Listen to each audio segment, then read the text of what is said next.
Good evening, everybody. Good evening, sir. Good evening, sir. Good evening.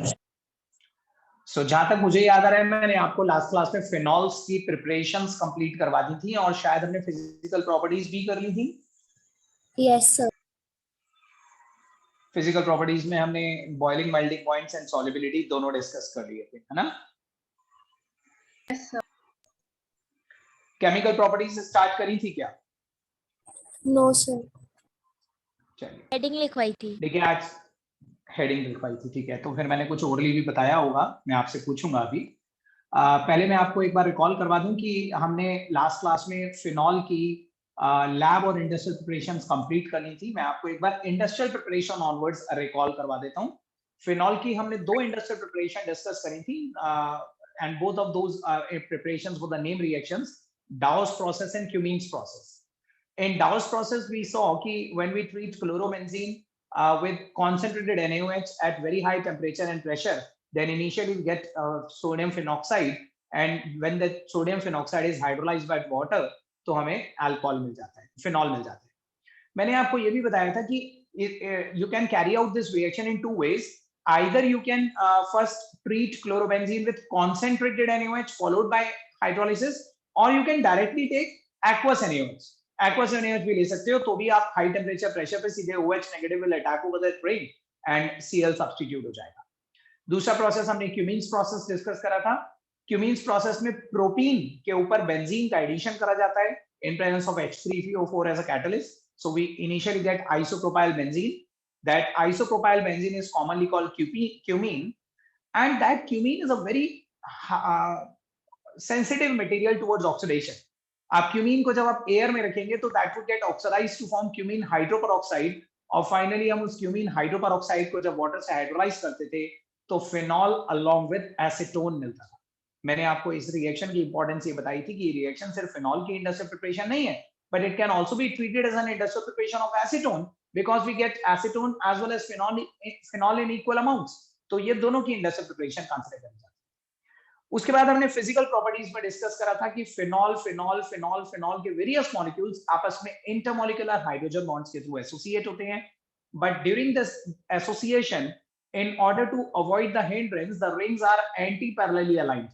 एक phenolic ring नीचे की तरफ, दूसरी ऊपर की तरफ, तीसरी नीचे की तरफ, चौथी ऊपर की तरफ, इस तरह से anti-parallelly the phenolic rings are aligned and they are held together by very strong hydrogen bonds, and that's why phenol के melting और boiling points बहुत high होती हैं।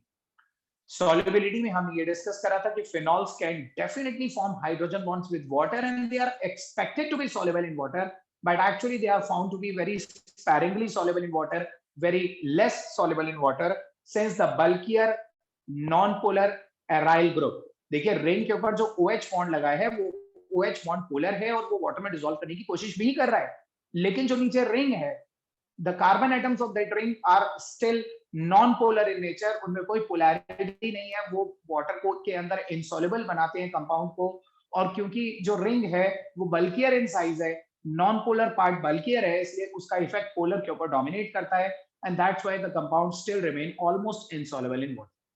बहुत ही कम solubility होती है। तो बताइए यहां तक की फिजिकल प्रॉपर्टीज या प्रिपरेशंस में कोई डाउट नहीं है ना? पक्का सबको क्लियर है? ठीक है। देखिए केमिकल प्रॉपर्टीज मैंने आपको हेडिंग डलवा दी थी तो आपको जरूर कुछ बताया होगा।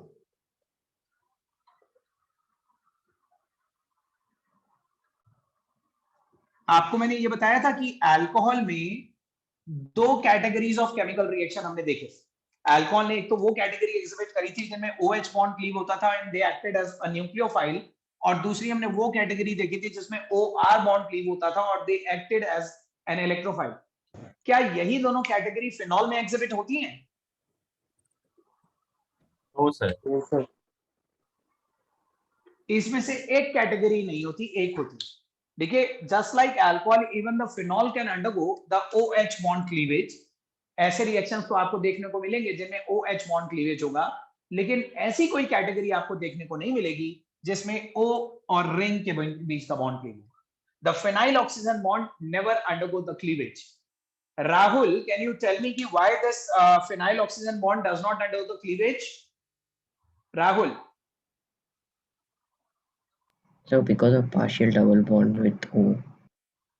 Exactly. Because there is a partial double bond character developed during resonance. So unlike the alcohol, phenolic ring जो होती है वो ऑक्सीजन के साथ बॉन्ड क्लीवेज वाले रिएक्शन अंडरगो नहीं करती। रेदर यहाँ पे हमने एक नई कैटेगरी की बात करी थी। दो कैटेगरीज हम यहाँ पे डिस्कस करेंगे। एक तो कैटेगरी वो होगी जिनमें OH बॉन्ड क्लीवेज होगा और दूसरी कैटेगरी होगी the electrophilic substitution over the ring, जिसमें OH bond as it is लगा रहेगा। OH के ऑर्थो, पैरा या मेटा बॉन्ड डिसाइड करेंगे कि रिंग की किसी पोजीशन पे कोई रिएजेंट अटैक करे। ठीक है, सो दो कैटेगरीज हम फिनॉल की केमिकल प्रॉपर्टीज में डिस्कस करेंगे। मैंने कुछ भी नहीं लिखवाया था, ये सब ओरली बताया था बस। Yes, sir. ठीक है, तो एक स्टेटमेंट लिखिए केमिकल प्रॉपर्टीज में। Yes, sir. लिखिए unlike alcohols,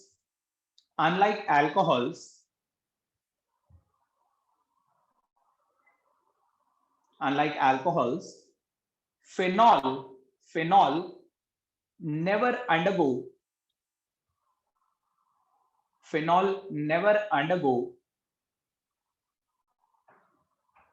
the phenyl oxygen bond cleavage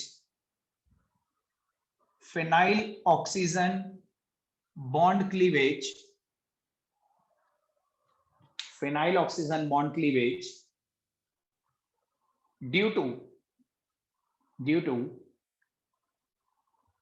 the presence of a partial double bond character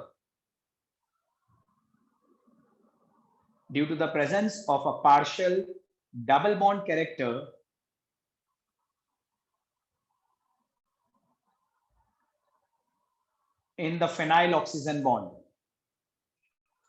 Presence of a partial double bond character in the phenyl oxygen bond.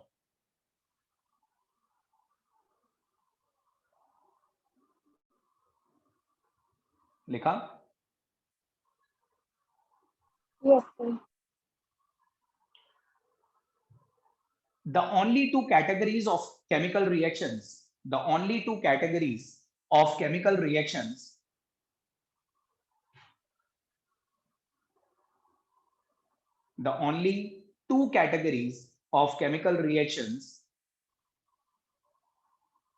exhibited by phenol are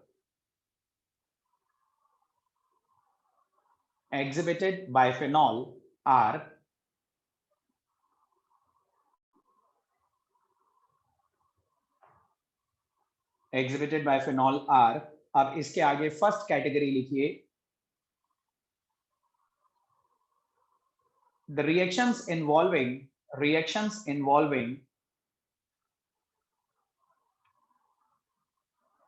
the OH bond cleavage. Sir, एक बार repeat कर दो the only two categories. The only two categories of chemical reactions exhibited by phenol. The only two categories of chemical reactions exhibited by phenol are only two categories of chemical reactions exhibited by phenol are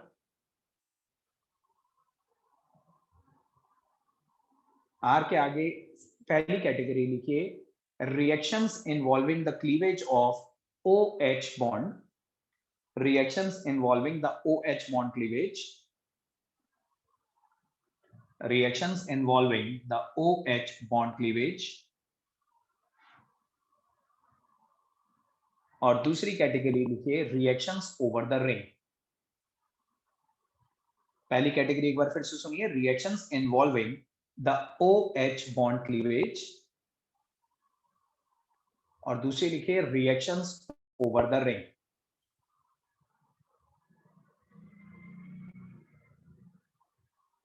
okay, यहां तक लिखा आप लोगों ने? Yes, sir. Sir. आप देखिए, हम सबसे पहली कैटेगरी डिस्कस कर रहे हैं। आपको दोबारा से हेडिंग डालने की जरूरत नहीं है। शुरू के जो भी हम रिएक्शन स्टडी करने वाले हैं वो OH बॉन्ड क्लीवेज वाले रिएक्शन एग्जिबिट करने वाले हैं।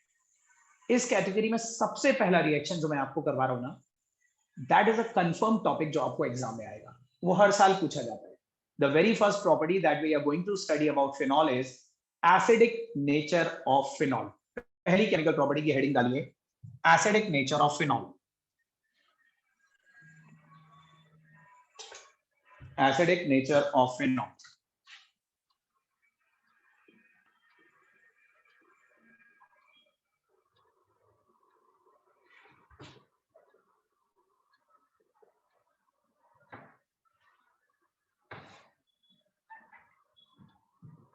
Acidic nature of phenol.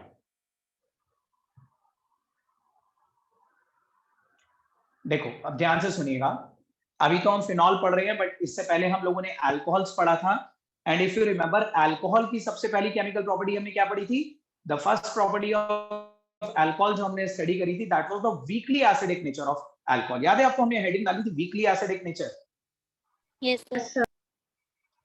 और उस केस में मैंने आपको बताया था कि एसिड की 4 कैरेक्टरिस्टिक्स होती हैं। We studied about the 4 characteristics of an acid, और हमने ये एनालाइज करा था कि जो भी कंपाउंड उन 4 कैरेक्टरिस्टिक्स को एग्जिबिट करेंगे, हम कंसीडर करेंगे कि they are very strong acid, और जो जितनी कम कैरेक्टरिस्टिक को एग्जिबिट करेंगे वो उतने वीकर एसिड्स हैं। क्या आप सब लोगों को वो 4 कैरेक्टरिस्टिक्स याद हैं? Yes sir. और अल्कोहल ने उनमें से कितनी कैरेक्टरिस्टिक एग्जिबिट करी थी? 1. One. Only one characteristic was exhibited by an acid, by an alcohol. Alcohol ने बस वो कैरेक्टरिस्टिक एग्जिबिट करी थी कि कोई रिएक्टिव एलिमेंट लाइक सोडियम या पोटेशियम अल्कोहल में से हाइड्रोजन लिबरेट करता था with a pop up sound. And because only one characteristic of an acid was exhibited by alcohols, therefore we presume कि alcohol बहुत ही weakly acidic है, और हमने उसका रीजन भी फाइंड आउट करा. लेकिन अनलाइक अल्कोहल, जब हमने फिनॉल के ऊपर एसिड्स की कैरेक्टरिस्टिक्स को स्टडी करा, तो हमें देखने को मिला कि phenol exhibit all the 4 characteristics of an acid. Phenol acid की चारों कैरेक्टरिस्टिक एग्जिबिट करते हैं. Phenol can exhibit the litmus action, they turn blue litmus red. ठीक है. They can also react with bases to form salt and water. They can also liberate hydrogen upon treatment with certain reactive element. Sodium और potassium जैसे reactive element के साथ वो भी hydrogen liberate करते हैं. And most importantly, phenols are even corrosive over the skin. Skin पे एक burning sensation, एक corrosive action भी produce करते हैं फिनॉल. तो अगर फिनॉल ये सारी कैरेक्टरिस्टिक एग्जिबिट कर रहे हैं, तो इससे ये क्लियर इंडिकेशन मिल रहा है कि definitely phenols are going to be very strongly acidic in nature. Phenol बहुत स्ट्रांगली एसिडिक होंगे, लेकिन ये नहीं पता चलता कि वो क्यों स्ट्रांगली एसिडिक होंगे. उसका रीजन हमें अलग से स्टडी करना पड़ेगा. कैरेक्टरिस्टिक एग्जिबिट करने से ये जस्टिफाई तो हो रहा है कि definitely they are very strongly acidic in nature, लेकिन कैरेक्टरिस्टिक एग्जिबिट करने से ये नहीं पता चलता कि वो क्यों एसिडिक होंगे. तो वो क्यों एसिडिक होंगे उसका रीजन भी हम स्टडी करेंगे. पहले आप एक स्टेटमेंट लिखिए इसके अंदर. एक मिनट वेट करिए.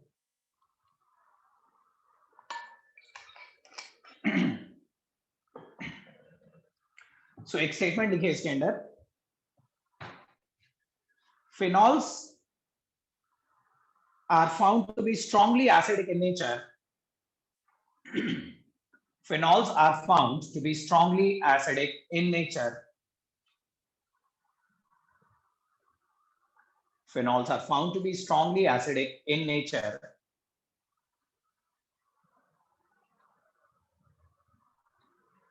As they exhibit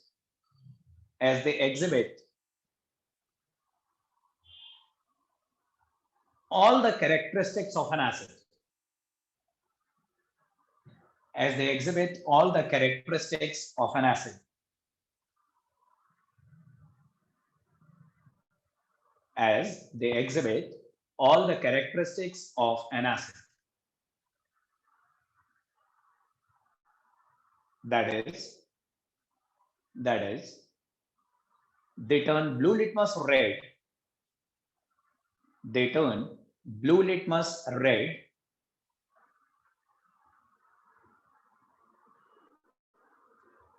They react with bases to form salt and water. They react with bases to form salt and water.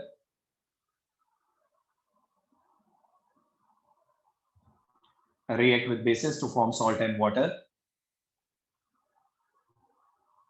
Comma लगाइए. Salt and water के आगे कॉमा लगाओ. Any reactive element can displace hydrogen from them. Any reactive element can displace hydrogen from them with a pop-up sound. Sir reactive के बाद क्या है?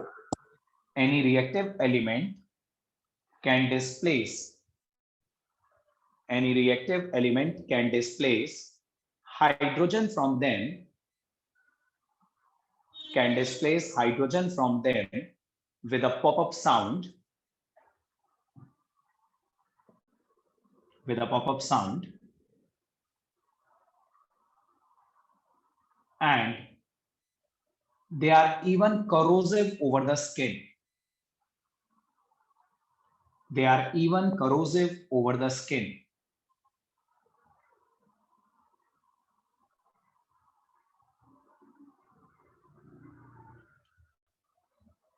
लिखा आप लोगों ने?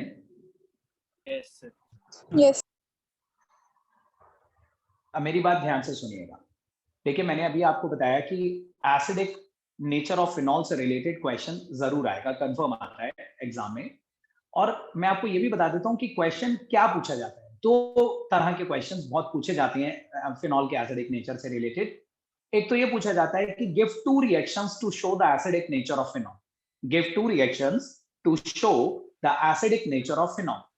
और एक ये पूछा जाता है कि what is the cause behind the acidic nature of phenol. What is the cause? अगर कॉज पूछ लिया गया ना कि what is the cause behind the acidic nature of phenol, तो वो क्वेश्चन 3 मार्क्स का क्वेश्चन होता है। वो मैं अभी आपको करवाऊंगा। लेकिन सबसे पहले ये देखते हैं कि अगर हमसे पूछा जाए कि give two reactions to show the acidic nature of phenol, तो देखिए जो मैंने अभी 4 कैरेक्टरिस्टिक्स बताई हैं, उन 4 कैरेक्टरिस्टिक्स में से 2 कैरेक्टरिस्टिक्स को हम इक्वेशंस की फॉर्म में रिप्रेजेंट कर सकते हैं। आप लिटमस एक्शन की कोई इक्वेशन नहीं लिख सकते, आप करोसिव एक्शन की भी कोई इक्वेशन नहीं लिख सकते, लेकिन बेसिस के साथ रिएक्ट करके सॉल्ट ऑफ वाटर बनाना और किसी रिएक्टिव एलिमेंट के साथ हाइड्रोजन लिबरेट करना, that can definitely be depicted in the form of reaction. देखिए, फिनॉल को अगर हम सिर्फ सोडियम के साथ रिएक्ट करवाते हैं, we treat phenol with sodium, अगर हम फिनॉल को सोडियम के साथ रिएक्ट करवाते हैं तो सोडियम इसके हाइड्रोजन को डिस्प्लेस करेगा and this will form ring के ऊपर ONA, जिसे हम बोलते हैं sodium phenoxide plus half H2 gas. This half H2 gas will be released with a pop up sound. या फिर अगर हम फिनॉल को NaOH या KOH के साथ रिएक्ट करवाते हैं तो भी वही होगा, this Na will again displace this hydrogen और ये रिंग के ऊपर ONA बन जाएगा, सॉल्ट, ये एक सॉल्ट है, प्लस वाटर। सो अगर हमसे पूछा जाए कि give two reactions to show the acidic nature of phenol, तो दीज आर द 2 रिएक्शंस जो हम देंगे।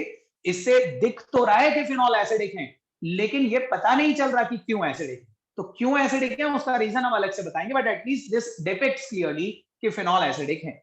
ठीक है, तो ये 2 रिएक्शंस नोट करिए।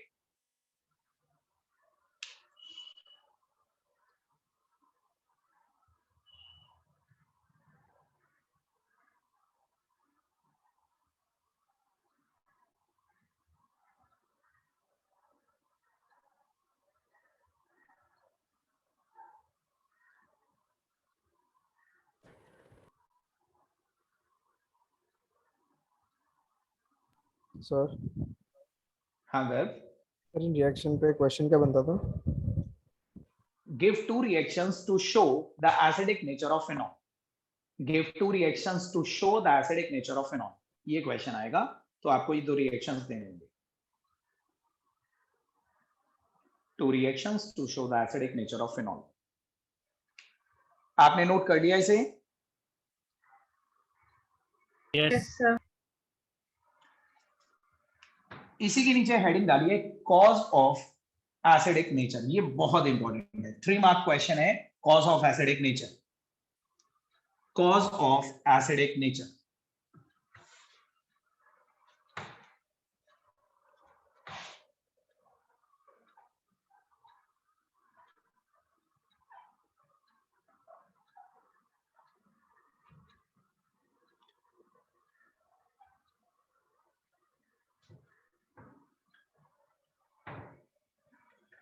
देखो ध्यान से सुनिएगा, आपको मैंने जब अल्कोहल पढ़ा रहा था तब भी मैंने आपको बताया था कि कोई भी कंपाउंड एसिडिक होता है या नहीं होता, वो कितना स्ट्रॉन्गर एसिड होता है या कितना वीकर एसिड होता है, ये कैसे पता चलता है? किसी को याद है कैसे? हमें अगर ये पता लगाना है कि weather a given compound is acidic और नॉट, तो हमें क्या देखना होता है? एनीबडी हैंड रेज करिए, कोई बता सकता है क्या, कैसे पता चलता है कि कंपाउंड एसिडिक है या नहीं है?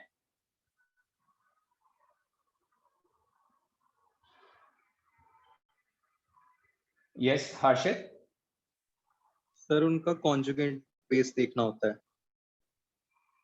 ओके गौरी, आपका भी आंसर यही है? यस सर, और एक पॉइंट और होता है कि वो H प्लस आयंस या वो कंप्लीटली डिसोसिएट होता है या नहीं। अच्छा गौरी, कॉन्जुगेट बेस देखकर कैसे डिसाइड करते हैं कि एसिडिक है या नहीं है? सर अगर जो कॉन्जुगेट बेस होता है वो वीक होता है तो उसका जो एसिड होता है वो स्ट्रॉन्ग होता है। नहीं, अगर कॉन्जुगेट बेस स्टेबल है तो उससे क्या पता चलेगा? If the conjugate base is stable, good तो एसिड। उससे क्या? गुड, स्ट्रॉन्ग एसिड, बिल्कुल सही। अगर कॉन्जुगेट बेस स्टेबल है तो हम कहेंगे कि वो कॉन्जुगेट बेस जल्दी बनेगा। जल्दी तभी बनेगा जब एसिड अपना H+ निकालेगा, ठीक है? तो यहाँ पे भी हम फिनॉल में से H+ निकाल के उसका कॉन्जुगेट बेस बनाते हैं पहले, और देखते हैं कि फिनॉल खुद ज्यादा स्टेबल है या कॉन्जुगेट बेस ज्यादा स्टेबल है। आप देखिएगा, कुछ भी नोट मत करिएगा, सिर्फ बोर्ड पे देखिए। देखिए दिस इज फिनॉल, ये फिनॉल है। फिनॉल में ऑक्सीजन के पास 2 लोन पेयर होते हैं, और जब एसिड वो होता है जो H+ देता है, तो आप इमेजिन कीजिए कि जब ये वाला बॉन्ड टूटेगा तो ये बॉन्ड हेटेरोलेटिकली टूटेगा, ठीक है? इस बॉन्ड के दोनों इलेक्ट्रॉन ऑक्सीजन अपने पास रख लेगा, और अगर इस बॉन्ड के दोनों इलेक्ट्रॉन ऑक्सीजन ने अपने पास रख लिए तो H+ का निकलने के बाद पीछे बचेगा रिंग के ऊपर O negative plus H positive. तो ये तो फिनॉल है, और ये phenoxide ion, and this phenoxide ion is the conjugate base, ठीक है? अब देखो, आपसे जितना मैं पूछ रहा हूं ना उतना ही बता रहा हूं, सिर्फ जो मैं एग्जैक्टली पूछ रहा हूं वो बताइएगा, और कुछ भी एक्स्ट्रा मत बताइएगा अपनी तरफ से।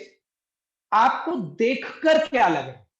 इसको भी देखो आप फिनॉल, इसको भी देखो फिनॉक्साइड, आपको देखने में कौन ज्यादा स्टेबल लग रहा है, फिनॉल या फिनॉक्साइड? ये आप नहीं डिसाइड कर पा रहे।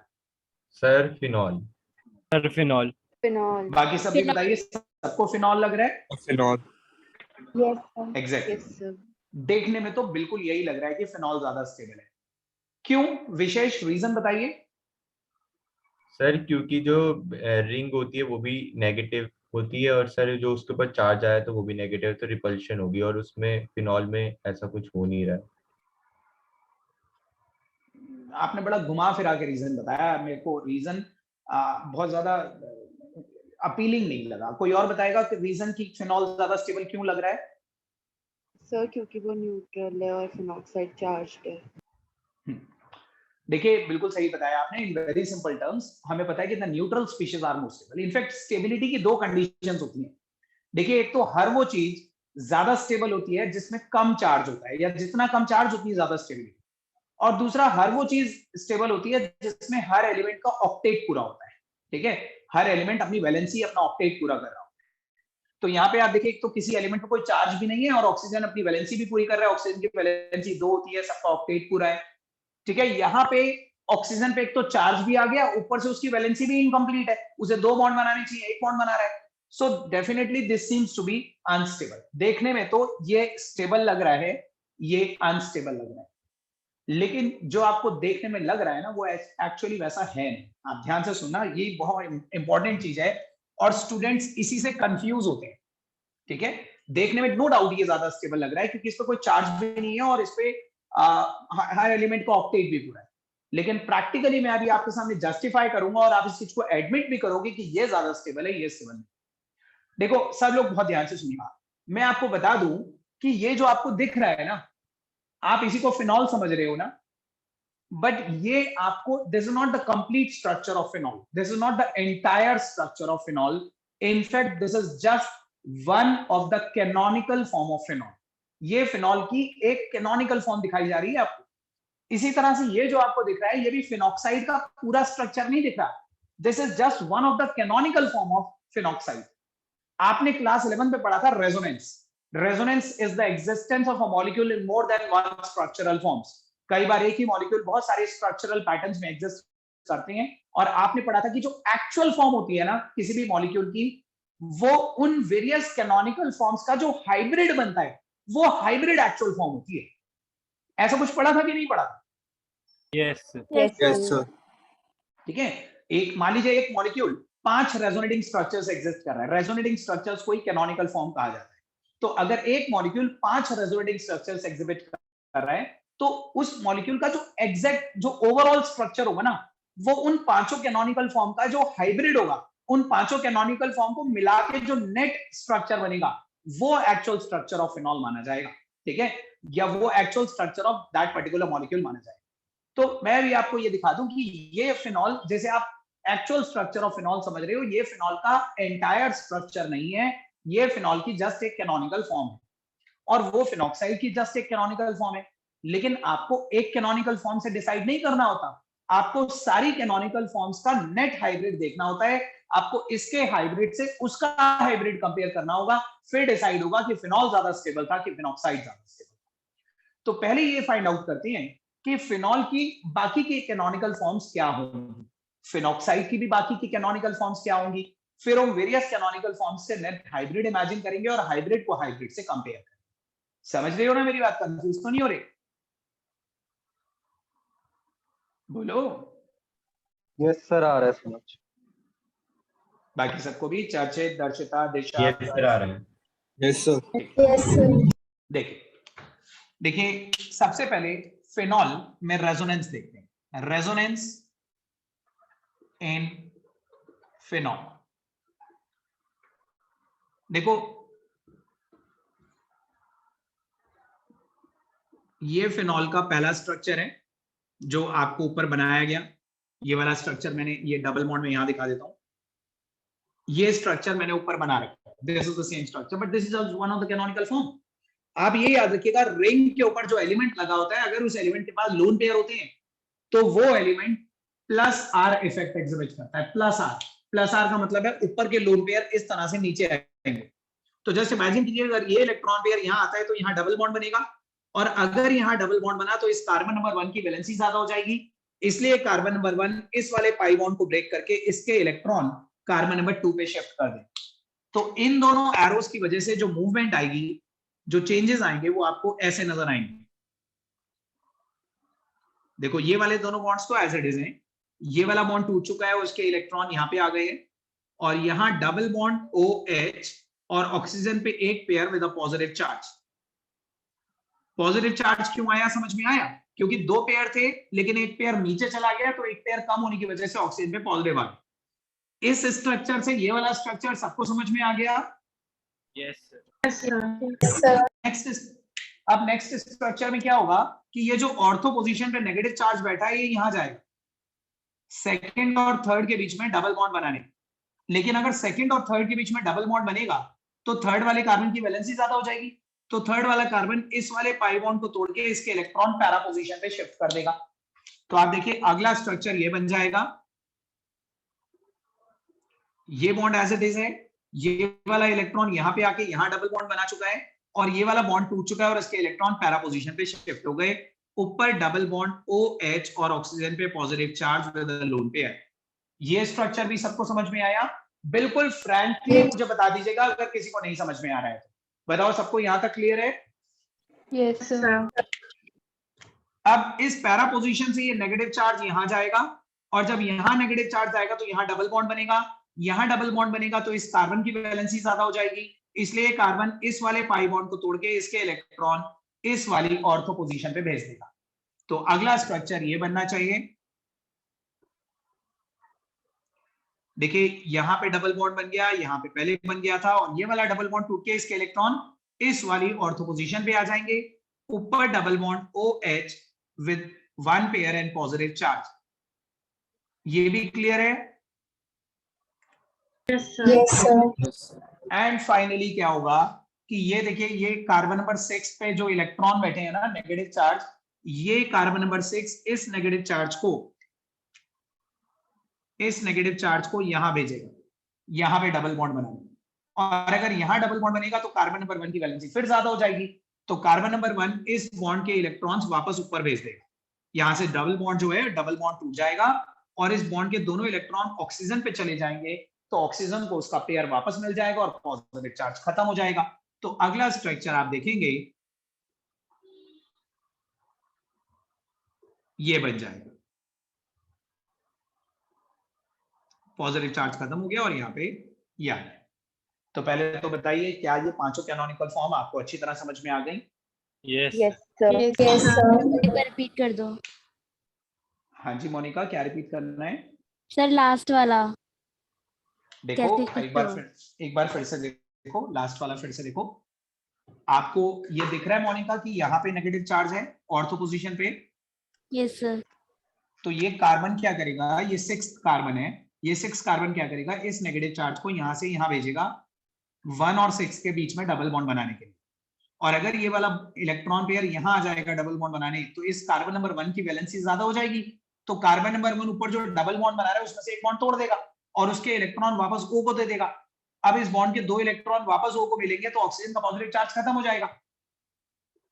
तो ये ऐसा बन जाना चाहिए। देखो मोनिका ध्यान से देखना, ये वाला बॉन्ड तो पहले से था और ये वाला बॉन्ड भी पहले से था, लेकिन ये नेगेटिव चार्ज यहाँ जा रहा है तो यहाँ डबल बॉन्ड बनेगा और ये वाला बॉन्ड टूट के ऊपर जा रहा है तो यहाँ पे एक बॉन्ड बचेगा और ऑक्सीजन को दोनों पेयर मिल जाने की वजह से उसका पॉजिटिव खत्म हो जाएगा।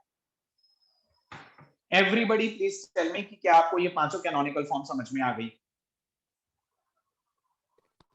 Sir. ठीक है। अच्छा भूमिका मुझे बताइए कि पहला स्ट्रक्चर ये था, आखिरी स्ट्रक्चर वो है, क्या इस स्ट्रक्चर से उस स्ट्रक्चर तक जाते वक्त कोई नेट चेंजेस आए या सब कुछ वैसा ही बन गया घूम के? सर वैसा ही है। ध्यान से देखो भूमिका, सर जो डबल बॉन्ड है वो चेंज हो गए हैं। अंदर के डबल बॉन्ड की पोजीशन चेंज हो गई। देखिए यहाँ पे जो डबल बॉन्ड्स की पोजीशन थी और वहां पे जो डबल बॉन्ड की पोजीशन थी वो चेंज हो गई। तो रेजोनेंस में यही होता रहता है, डीलोकलाइज होते रहते हैं। This is called a delocalization of pi electrons. Pi electrons अपनी पोजीशन चेंज करते रहते हैं, फिर वहां से रेजोनेंस होगा, वापस ये इसमें आ जाएगा। तो दिस कीप्स ऑन गोइंग।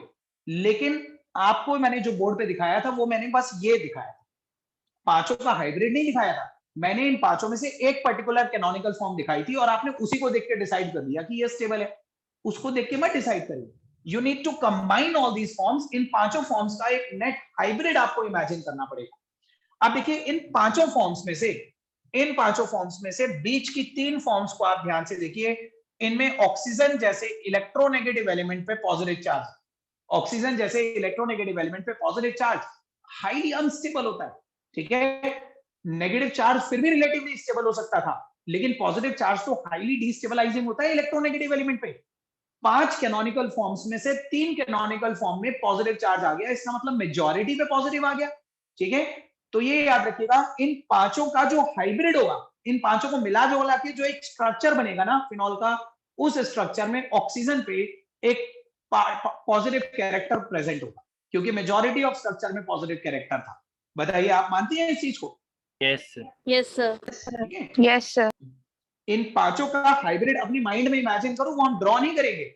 इन पांचों का हाइब्रिड अगर हम बनाएंगे तो 5 में से 3 कैनोनिकल फॉर्म ऐसी हैं जिनमें ऑक्सीजन जैसे इलेक्ट्रोनेगेटिव एलिमेंट पे पॉजिटिव चार्ज आ रहा है और ऑक्सीजन जैसे इलेक्ट्रोनेगेटिव एलिमेंट पे पॉजिटिव चार्ज हाईली डिस्टेबलाइजिंग होता है। तो basically majority of canonical form destabilizing है।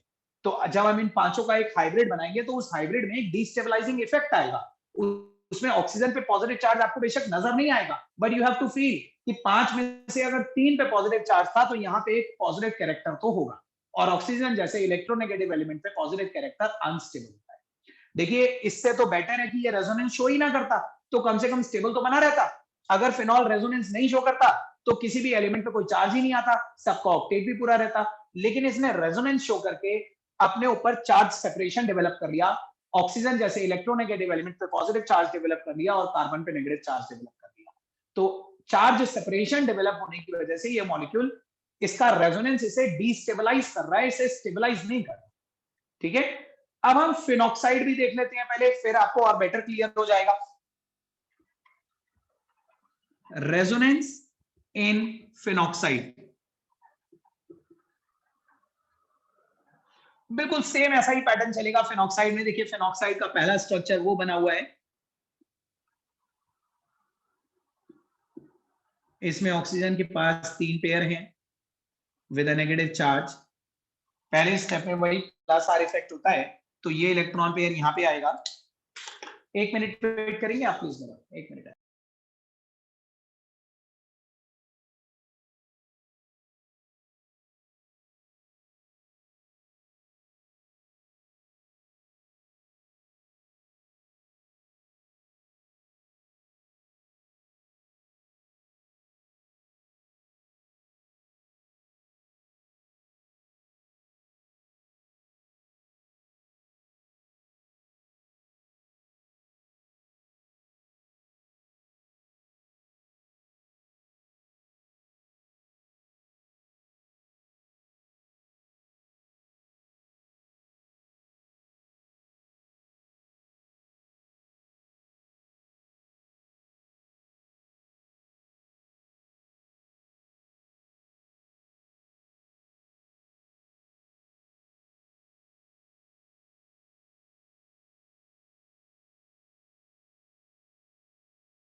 हाँ तो देखिए इसमें भी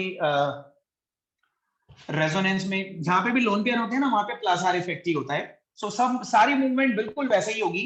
ये इलेक्ट्रॉन पेयर यहाँ जाएगा तो यहाँ डबल बॉन्ड बनेगा, और यहाँ डबल बॉन्ड बना तो ये वाला बॉन्ड यहाँ पे शिफ्ट हो जाएगा। तो अगला स्ट्रक्चर देखते हैं क्या बनेगा। नेक्स्ट स्ट्रक्चर में देखिए यहाँ डबल बॉन्ड आ जाएगा, और ये इलेक्ट्रॉन पेयर टूट चुका है, यहाँ पे नेगेटिव चार्ज, ये double bond as it is है, ये double bond as it is. अच्छा मुझे बताइए अर्नव, आप बताइए ऑक्सीजन के ऊपर मुझे क्या क्या दिखाना है यहाँ पे। अर्नव कितने इलेक्ट्रॉन पेयर दिखाएं?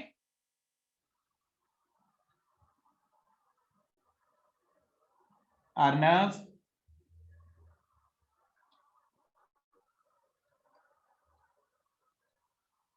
मेघा आप बताओ कितने इलेक्ट्रॉन पेयर दिखाएंगे अब यहाँ पे? Sir 2 electron pair. और कोई चार्ज दिखाएंगे Megha? Yes sir, positive charge. सब लोग बताइए पॉजिटिव चार्ज दिखाएंगे? सर नेगेटिव होगा ना? देखिए ना नेगेटिव होगा ना पॉजिटिव होगा, कुछ नहीं होगा, ऐसा ही होगा। देखो ध्यान से देखो मेघा, यहाँ पे ये ऑक्सीजन न्यूट्रल था, और इस न्यूट्रल ऑक्सीजन ने अपना एक पेयर नीचे दे दिया था, इसलिए इस पे पॉजिटिव आ गया था। लेकिन ये तो ऑलरेडी नेगेटिव है एक एक्स्ट्रा इलेक्ट्रॉन पेयर की वजह से, और जब ये अपना वो एक्स्ट्रा इलेक्ट्रॉन पेयर नीचे भेज देगा तो ये न्यूट्रल हो जाएगा। सब लोगों को बात समझ में आ रही है कि नहीं?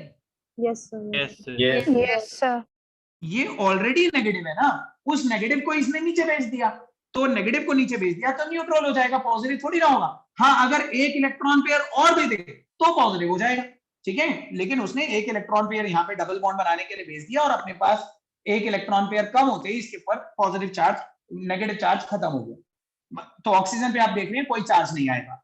अब बस ये मूवमेंट होगी, अब ये नेगेटिव चार्ज यहां से यहां जाएगा तो ये वाला डबल बॉन्ड यहां पे चला जाएगा। तो अगला स्ट्रक्चर देखिए, ये बॉन्ड एज इट इज है, यहाँ पे नेगेटिव चार्ज, यहाँ पे बॉन्ड बन गया double bond O with 2 electron pair and no charge. अगली मूवमेंट में ये इलेक्ट्रॉन यहां जाएगा और ये वाला बॉन्ड टूट के यहाँ पे आ जाएगा ऑर्थो पोजीशन पे। तो अगला स्ट्रक्चर ये बनेगा, यहां बॉन्ड बन जाएगा, यहाँ पे बॉन्ड बन चुका था, यहाँ नेगेटिव चार्ज आ जाएगा, double bond O with 2 electron pairs. और लास्ट स्ट्रक्चर में ये वाला नेगेटिव वापस यहां जाएगा, और जब ये इलेक्ट्रॉन वापस यहां जाएगा डबल बॉन्ड बनाने के लिए, तो ये वाला बॉन्ड टूट के इलेक्ट्रॉन वापस ऊपर आ जाएंगे ऑक्सीजन के पास। तो आप देख सकते हैं कि लास्ट स्ट्रक्चर में एक तो अंदर डबल बॉन्ड की पोजीशन बदल गई, यहाँ पे सिंगल बॉन्ड O और उस पे फिर से 3 इलेक्ट्रॉन पेयर और एक नेगेटिव चार्ज आ गया। ठीक है, अब आप देख सकते हैं कि पांचों कैनोनिकल फॉर्म्स में से 3 कैनोनिकल फॉर्म तो ऐसी हैं जिन पे ऑक्सीजन पे कोई चार्ज ही नहीं। ठीक है, ऑब्वियसली वो बेटर है, इससे तो बेटर ही है। ऑक्सीजन पे इलेक्ट्रोनेगेटिव एलिमेंट पे पॉजिटिव चार्ज था, यहां कम से कम न्यूट्रल तो है। और जो 2 कैनोनिकल फॉर्म्स हैं जिन पे चार्ज है उन पे भी नेगेटिव चार्ज, पॉजिटिव नहीं है, नेगेटिव। नेगेटिव चार्ज फिर भी ज्यादा स्टेबलाइजिंग होता है, क्योंकि मतलब मैं ये नहीं कह रहा कि वो स्टेबलाइजिंग होता है, लेकिन relative to positive that is better, क्योंकि ऑक्सीजन एक इलेक्ट्रोनेगेटिव एलिमेंट है और इलेक्ट्रोनेगेटिव एलिमेंट अपने ऊपर नेगेटिव को ज्यादा कंफर्टेबली एज्यूम कर सकता है रेदर देन पॉजिटिव। तो अगर इन पांचों का नेट इफेक्ट देखेंगे ना, एक हाइब्रिड इमेजिन करेंगे, तो आपको इसका हाइब्रिड ज्यादा स्टेबल फील होगा, उसका हाइब्रिड अनस्टेबल फील होगा। बताओ आपको ये बात समझ में आ रही है? आ रही है। यस और सर। हमेशा हमेशा आपको हाइब्रिड से हाइब्रिड को ही कंपेयर करना होगा। तो इस स्ट्रक्चर को देखकर बेशक आपको ये लग रहा है कि फिनॉल स्टेबल है, लेकिन ये फिनॉल का एंटायर स्ट्रक्चर तो दिख ही नहीं रहा आपको। फिनॉल का जो एंटायर स्ट्रक्चर है वो इन पांचों कैनोनिकल फॉर्म का हाइब्रिड है, इसका भी जो एंटायर स्ट्रक्चर है वो इसकी 5 कैनोनिकल फॉर्म का हाइब्रिड है। And when we compare the hybrid of phenol with the hybrid of phenoxide, then we ultimately come to know that phenol is less stable, phenoxide is relatively more stable. और क्योंकि phenoxide ज्यादा stable है, तो ये अपना H+ बड़ी जल्दी निकाल के उधर चले जाना चाहता है, क्योंकि हर चीज स्टेबिलिटी की तरफ जाना चाहती है। Phenol tends to attain more stability. Phenol को पता है अगर वो एक H निकाल देगा, फिनॉक्साइड बन जाएगा, तो वो और अच्छा रेजोनेंस एग्जिबिट कर पाएगा और बेटर रेजोनेंस एग्जिबिट कर पाएगा। So in the search of that better resonance, phenol अपना H+ बड़ी आराम से निकाल देता है, and that makes phenol a very strong acidic in nature. बताइए आपको ये बात समझ में आई कि नहीं? Yes sir. अब ना मैं आपको पूरी एक्सप्लेनेशन लिखवाऊंगा। पहले आप कॉज ऑफ एसिडिक नेचर के अंदर ये पूरा जो आपको बोर्ड पे दिख रहा है, आप नोट करें जल्दी से, और नोट करते ही मुझे बता जरूर दीजिएगा। नोट करिए, कोशिश करिए इन स्ट्रक्चर्स को बिना देखे बनाने की। आपने 11th में सीखे थे, आपको प्रैक्टिस भी होगी। बिना देखे बनाओ, कहीं पे अटक जाओ तो बोर्ड पे देखो।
Okay.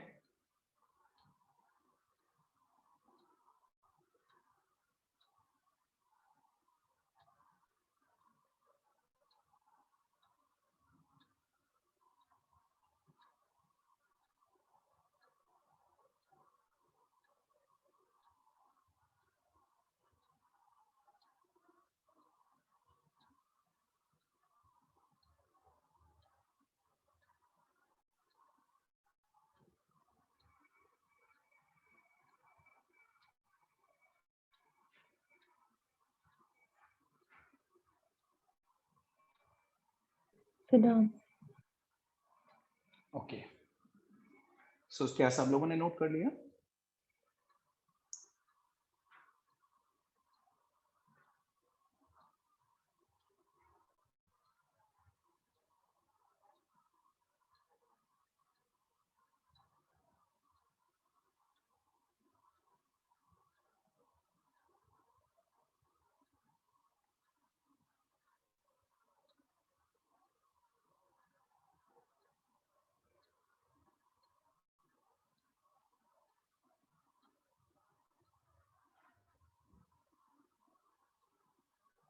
Sir, done.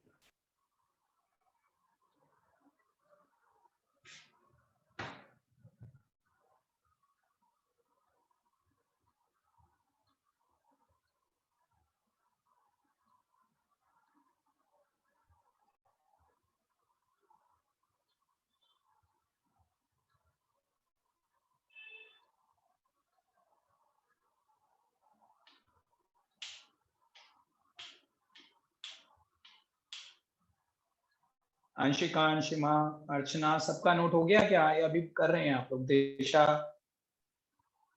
सर हो गया सर।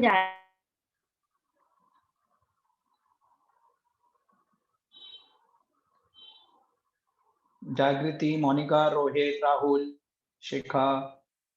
सर हो गया। हो गया सर। हो गया। चलो, तो सबका हो गया मेरे ख्याल से। तो देखिए, लिखिए इसके नीचे रीजन लिखिए। phenols are strongly acidic in nature. Phenols are strongly acidic in nature.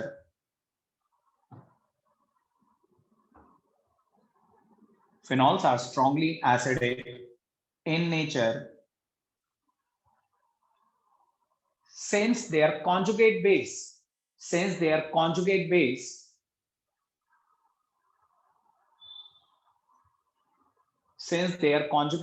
conjugate base के आगे ब्रैकेट में लिखो phenoxide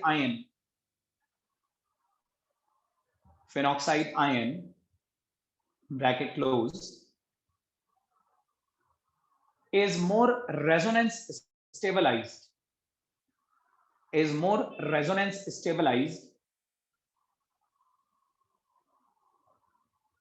due to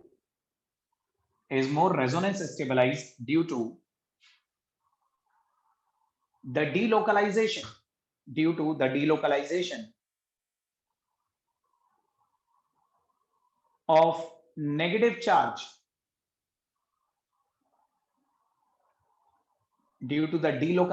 of negative charge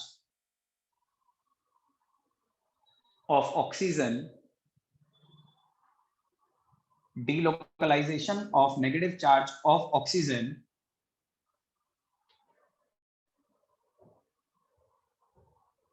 over the ortho and para positions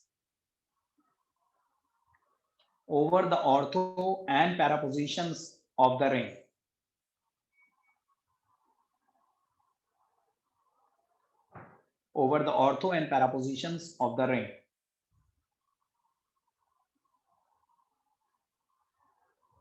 यहां तक लिखा? पहले तो बताइए। Yes, sir. Yes sir. देखो, अभी मुझे एक पैराग्राफ और लिखवाना है, पहले आप इस लाइन पे ध्यान दीजिए। मैंने आपको लिखवाया कि phenols are strongly acidic in nature because their conjugate base phenoxide ion is more resonance stabilized due to the delocalization of negative charge of oxygen over the ortho and para position. इस line का मतलब किस किस को अच्छी तरह समझ में नहीं आया कि delocalization of negative charge of oxygen का क्या मतलब है? delocalization of negative charge of oxygen over the ortho and para positions of the ring. मुझे टेल मी वेरी फ्रैंकली, अगर किसी को ये लाइन अच्छी तरह नहीं समझ में आ रही तो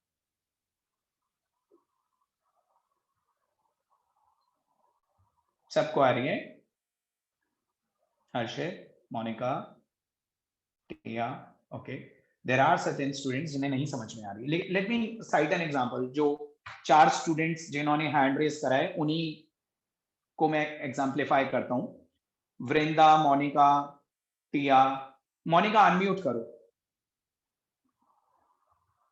यस सर. मोनिका, आपको मालूम है कि किसी भी चीज पे नेगेटिव या पॉजिटिव चार्ज अनस्टेबल होता है? Yes sir. आप इमेजिन करो आपके ऊपर बहुत सारा नेगेटिव चार्ज आ गया तो आप अनस्टेबल हो गए, ठीक है ना. अब आपको स्टेबलाइज करने का एक तरीका है कि आपके ऊपर से वो नेगेटिव चार्ज हटा के थोड़ी देर वृंदा को दे दिया जाए, फिर वृंदा के ऊपर से वो नेगेटिव चार्ज हटा के थोड़ी देर टिया को दे दिया जाए, फिर टिया के ऊपर से वो नेगेटिव चार्ज हटा के किसी और को दे दिया जाए. तो एक नेगेटिव चार्ज जो अकेले आपको बेयर करना पड़ रहा था, अब वो थोड़ी थोड़ी देर के लिए 4 लोगों ने बांट लिया. तो क्या आपको उससे रिलीफ मिलेगा? आपको उससे स्टेबिलिटी मिलेगी? Yes sir. इसे बोलते हैं डीलोकलाइजेशन, यानी कि डिस्ट्रीब्यूशन ऑफ नेगेटिव चार्ज. आप देखिए, इस ऑक्सीजन पे नेगेटिव चार्ज था, लेकिन इसने अपना नेगेटिव चार्ज अपने ऊपर से हटा के इस ऑर्थो पोजीशन पे भेज दिया. अब यहां पे नहीं बचा, वो यहां आ गया.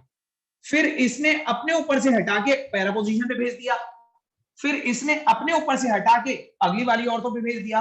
तो आप देख रहे हैं एक ही नेगेटिव चार्ज अलग अलग जगह डिस्ट्रीब्यूट करा जा रहा है. एक अकेले जने पे उसका लोड ना पड़ के 4 लोगों ने उस लोड को बांट लिया, तो पर यूनिट हेड वो लोड कम हो गया, तो उससे ओवरऑल स्टेबिलिटी आई. टीम वर्क, समझ रहे हैं? This is called team work, कि एक अकेले एलिमेंट ने अपनी अनस्टेबिलिटी को अकेले बेयर नहीं करा, उसकी अनस्टेबिलिटी को 4 एलिमेंट्स ने मिलकर बेयर कर लिया, तो उससे ओवरऑल लोड कम हो गया और ओवरऑल मॉलिक्यूल को स्टेबिलिटी मिली. बताइए, एवरीबॉडी गेटिंग माय पॉइंट और not? Yes sir. Yes sir. Yes sir. ठीक है ना. तो डीलोकलाइजेशन, आप इस लैंग्वेज पे ध्यान दीजिए. Delocalization of negative charge of oxygen over the ortho and para positions of the ring is delocalization of negative charge, is distribution of negative charge से phenol अपने आप को stabilize कर रहा है. However, further लिखिए, however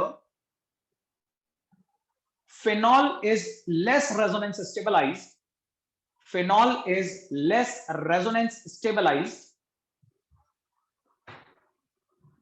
Phenol is less resonance stabilized as it develop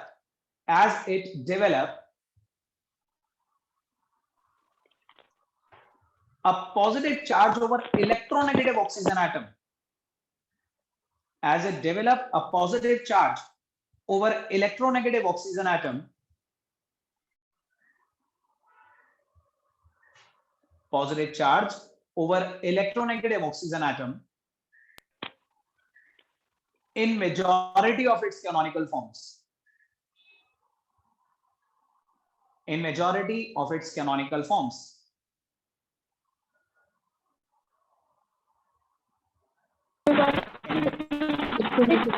एक बार शुरू से रिपीट कर दीजिए, मैं डिस्कनेक्ट हो गई थी.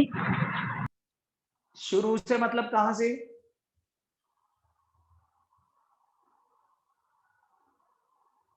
आशिमा, शुरू से कितना? शुरू से सब पैरापोजिशन ओवर द रिंग के बाद से.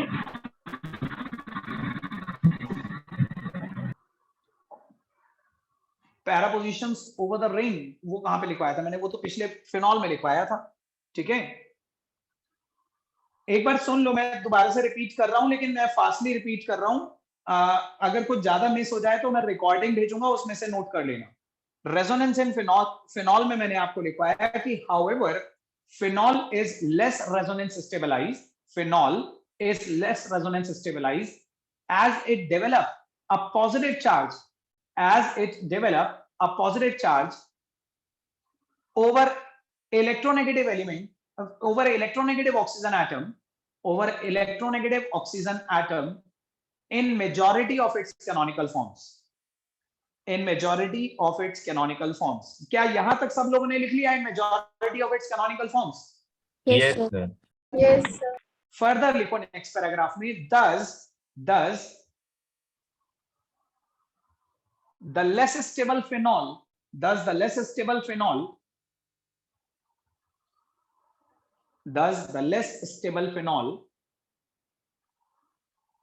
tends to transform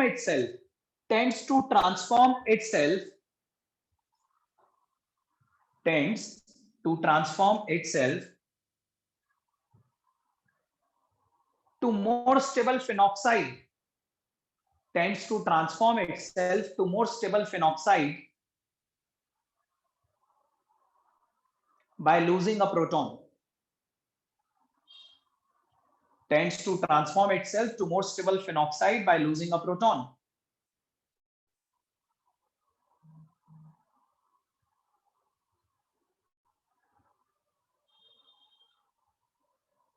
लिखा?